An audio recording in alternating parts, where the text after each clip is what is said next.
In this video, I am going to point out things that students forget from the outline.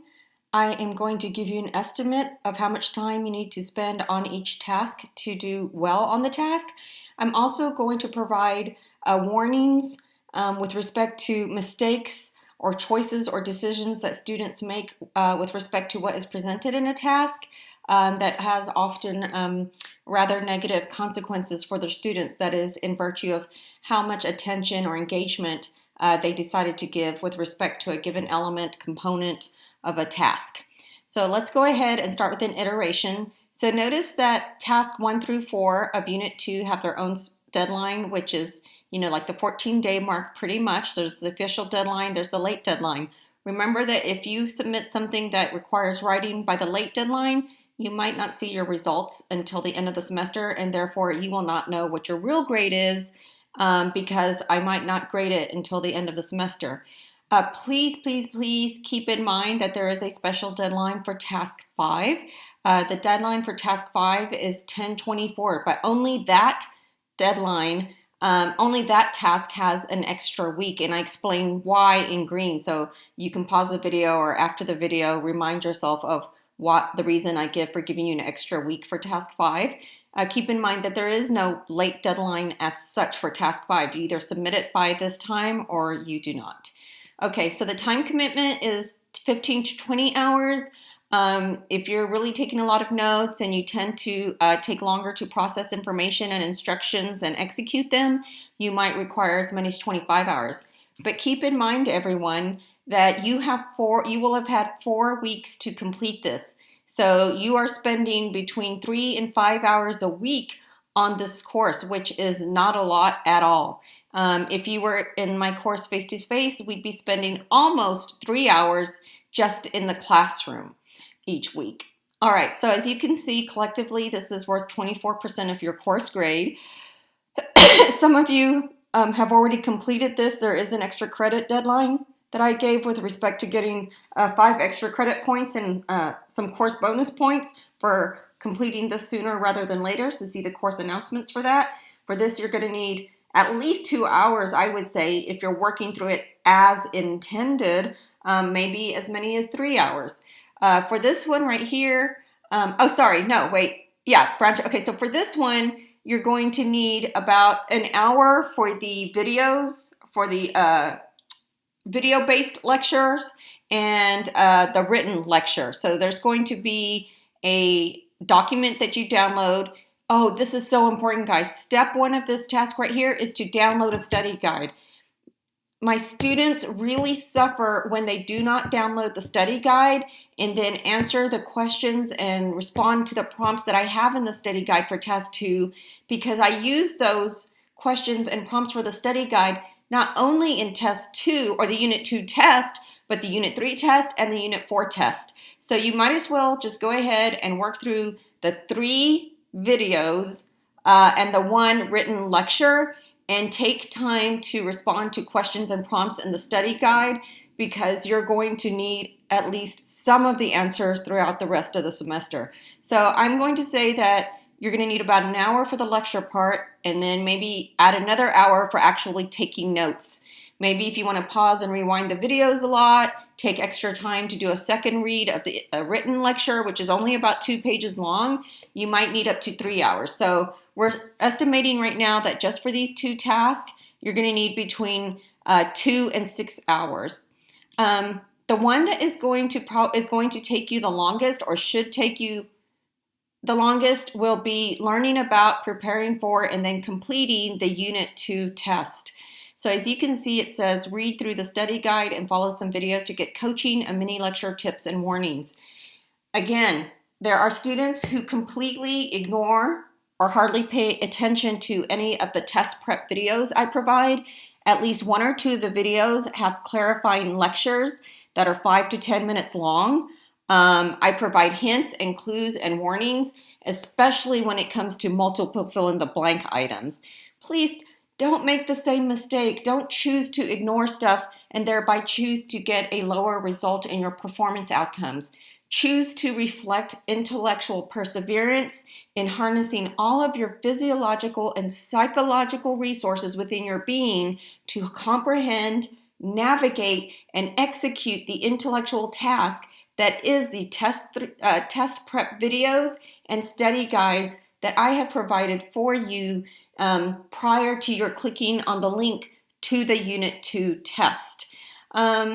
Also, of course, what I just want to iterate that what I said about intellectual perseverance applies to anything that you do in this class, including the 2 tasks that I already went over, and now this 3rd task for Unit 2.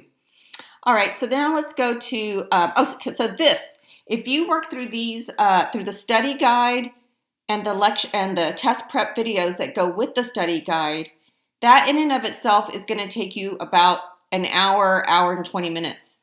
If you actually do what I tell you to do in the videos and take notes and go and back into the reading to fill out the study guide outline, that's going to take you, if you're doing it really well, to really make sure you understand the material and important points.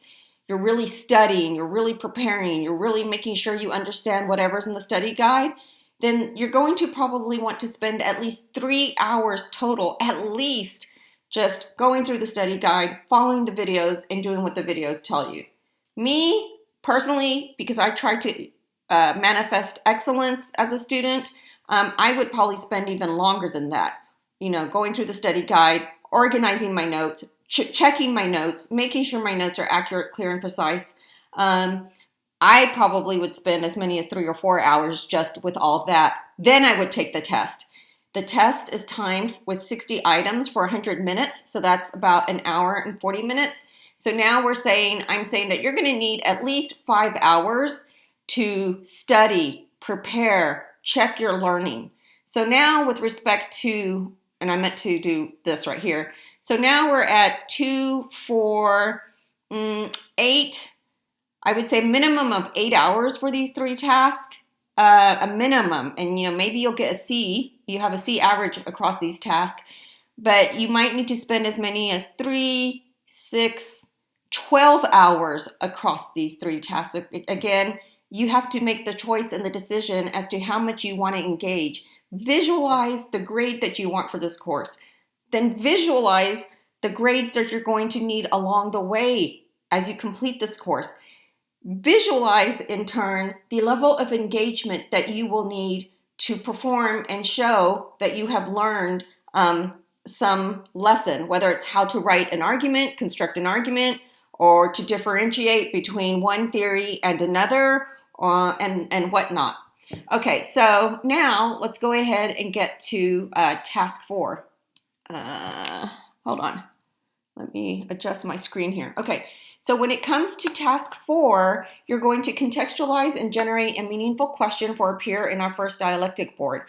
As you will see, or as you have seen at the top here, I did make some updates. You did not have all of the components here, or you don't have all of the components here in the syllabus version of the course schedule for the Unit 2. If I keep saying Unit 3, I mean Unit 2. It's because my 8-week class is already in Unit 3, and so I can get confused. So if I said Unit 3 at any point, just think she meant Unit 2. And of course, I was talking about Task 3 just a second ago. But you have, in your syllabus version of the schedule, only 2 components, but now I've added a 3rd one. Notice that this says use a download and a video. The download presents important information on every single page. A huge mistake that students make. And I want to call it a mistake, but I don't, because some students choose to ignore either what is presented on the download completely, or they choose to ignore something that is presented on a page of this download. The download's like, I think, 3.5 pages, and very important information must be followed and attended to on every single page. But it seems to me that what some students choose to do is focus only on what is on page 1, or only on what is page 2, and then they end up with horrible results or incomplete results or irrelevant results for the writing that they need to do. And this is just one paragraph. Here you are writing a paragraph. But kind of like task 3 of Unit 1, it is hyper-structured. There is no room for creativity in how you organize your own the ideas in the paragraph. There's a specific template that you have to follow, very specific instructions. For example, you are going to copy and paste a peer argument, and then underneath that, you're going to construct a paragraph following the exact steps that I lay out in a template and examples. So while you do get to choose the peer argument that you're going to be responding to, or the peer paragraph, because not all of your peers actually created an argument, though they did talk somewhat about a topic related to the argument that they should have constructed an argument for. You do get to decide who you get to focus on. So there is some choice with respect to this task. Who am I going to respond to? And then you get to choose what you want to respond to within that peer's paragraph.